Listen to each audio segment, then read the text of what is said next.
The Martinez family had already endured more than they thought they could handle. Carlos still couldn't find steady work. Maria was getting weaker, and the doctors kept telling her the same thing. "We'll try something new, but we can't promise anything." Elena watched her mother closely every day, afraid she might get worse.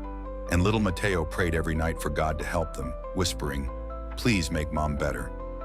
One evening, the family gathered again in the living room, the place where so many prayers had already been spoken. Carlos opened the old Bible, his hands trembling with exhaustion and hope. He read slowly from Psalm 46:1.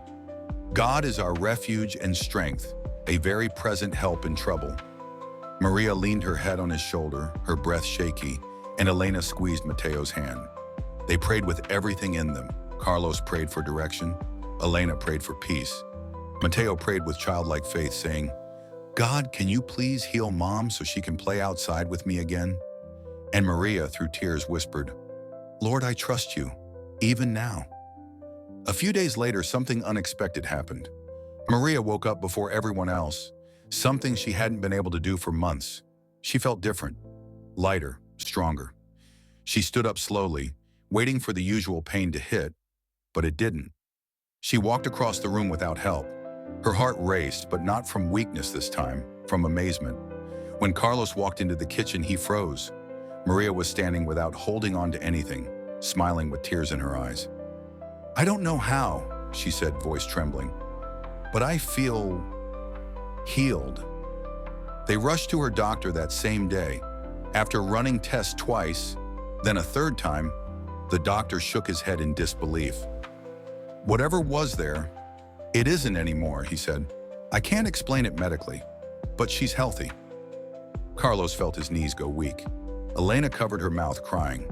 Mateo jumped up and down, yelling, "God healed Mom! God healed Mom!"